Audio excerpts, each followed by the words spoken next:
All right, guys, so we got a big announcement to make today, and you stand to benefit from this in a way that probably only comes around once every generation or so. So please stick around. Now, it's with mixed emotions that I make this video, because on the one hand, I am ecstatic, and it's hard to contain my excitement for being liberated from this administrative and logistical ball and chain that is CanadianPreparedness.com.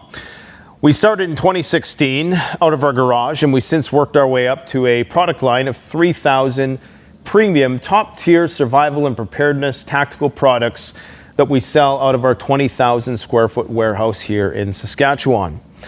Now, since that time, I've taken on another YouTube channel, the Prepper News. We have the Canadian Prepper. I'm also managing a homestead that is becoming increasingly more demanding. But chief among my concerns at this point in time is my kids. You know, I watched a video with Matt from Demolition Ranch who threw in the towel, and that's not what I'm doing. Don't worry, Canadian Prepper ain't going anywhere. Just CanadianPreparedness.com that's going somewhere. I seen him throw in the towel, and one of his main reasons was that his kids were getting older. And I see that with my own children. You know, the age of innocence is fleeting. And as they're entering their preteen years, I know that there's going to come a point where they're not going to want to hang out with me that much anymore. That's how it is when you're a teenager. Maybe they'll come back later in life. But nonetheless, this is my golden window of opportunity to have a greater presence in their lives.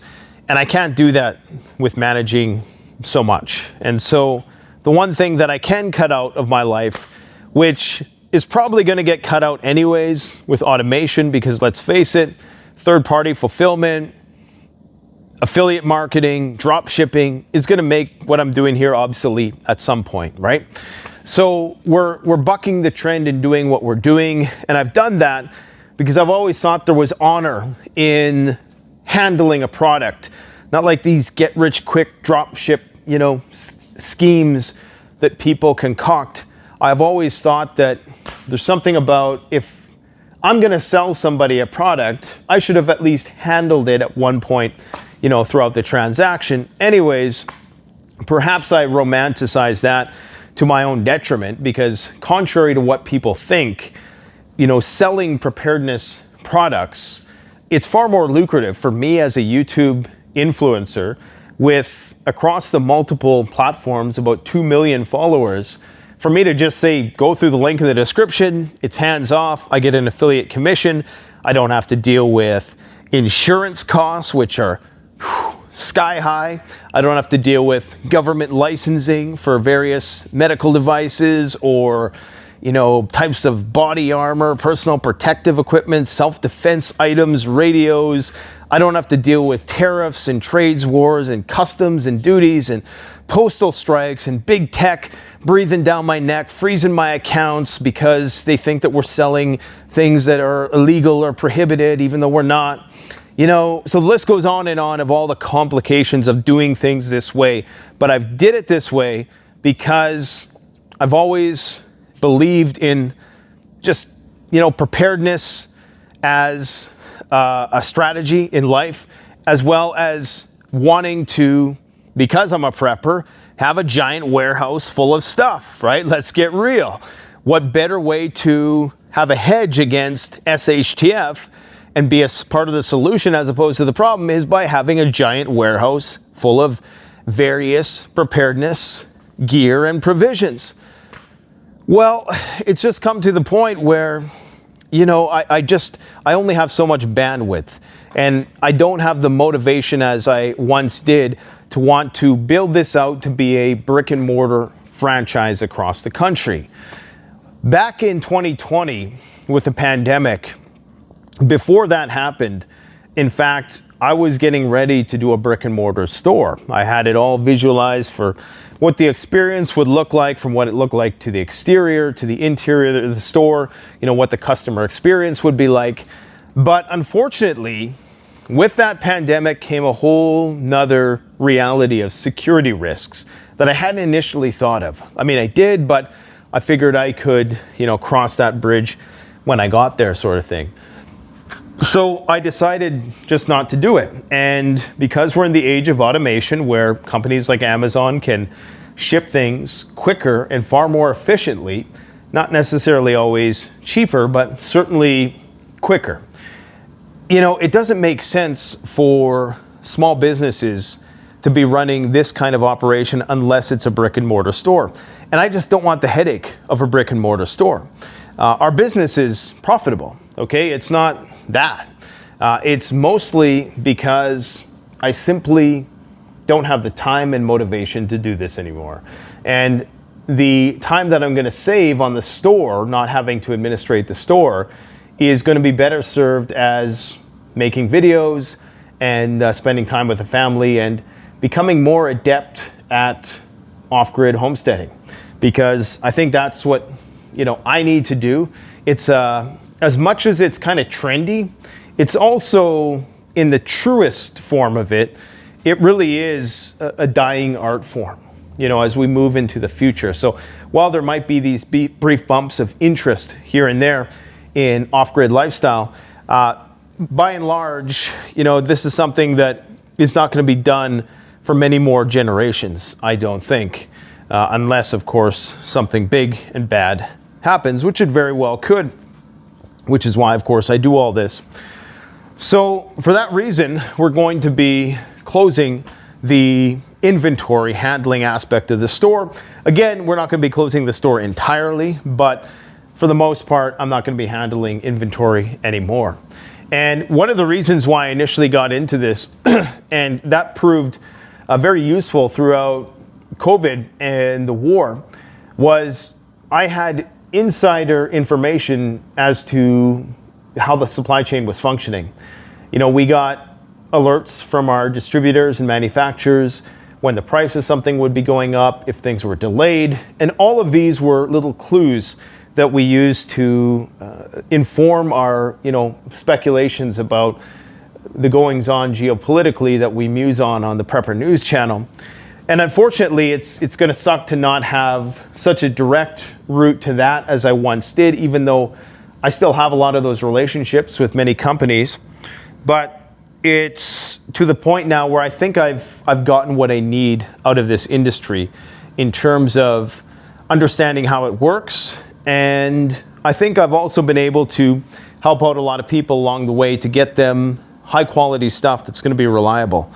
One thing with preparedness is, interestingly, and companies are so great at doing this, it's the companies who don't value their customer, who put all of their capital into packaging as opposed to a high quality product that's built to last.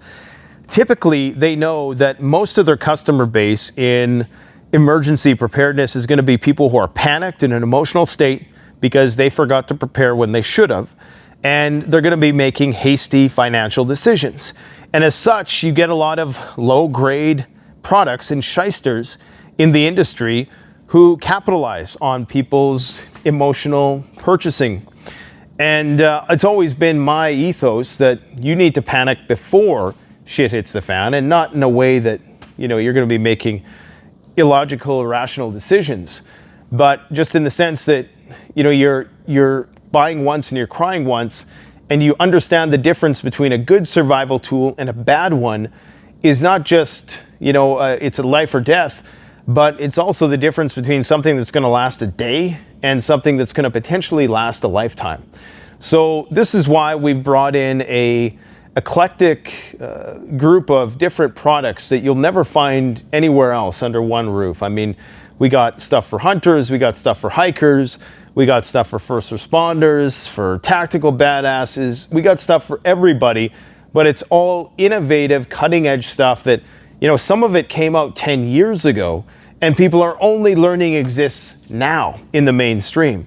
So, I think we did what I set out to accomplish in that I created a giant store with all kinds of really cool stuff. But unfortunately, for the reasons I've listed, it's just no longer, not even feasible. It's just no longer something I'm interested in pursuing. So we're going to now refocus and reallocate that time and energy that we would have used for the store into our family, into our homestead, and for you, into the Canadian Prepper and Prepper News YouTube channel. Now, in terms of this inventory, getting rid of it, well, we're probably going to do a 20% off sale for the start, and we'll progressively maybe scale that up a little bit. Now, because the margins are a little tight on some of these items, especially food, and guys, 20% off a freeze dryer is really unheard of in the industry. So, I mean, I'm doing this once as I'm in no rush. You know, we have this building for a long time, so I'm in no rush to kind of liquidate. But at the same time, it's kind of like, you know, I might as well do one last solid for my audience. And so 20% off store-wide. Use discount code 20PREPPER, and that'll get you 20% off the entire store, okay?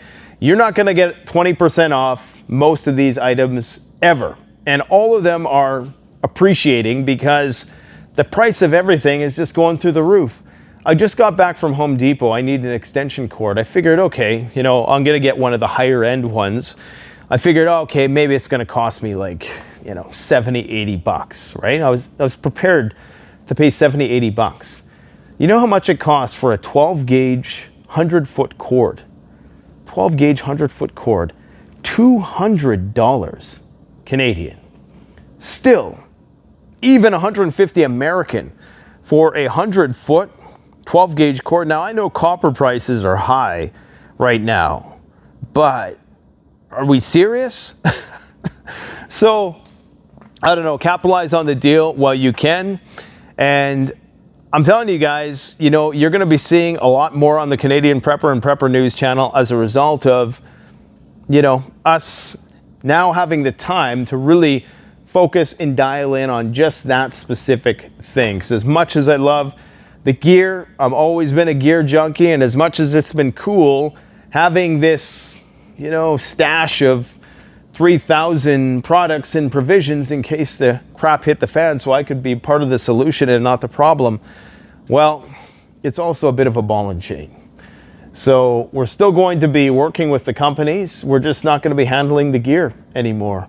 And that means more videos, higher quality, hopefully, and more focus on the homestead. I would encourage you to go check out the recent interview with Joel Salatin that we did on the channel, The Lunatic Farmer.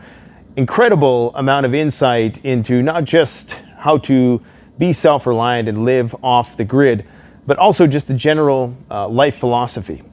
Excellent conversation, and part 2 of that is coming out very soon. So stay tuned for more of the same on this Canadian Prepper channel, and don't forget, subscribe to the Prepper News for your World War III related updates. Thanks for watching, guys. Take care.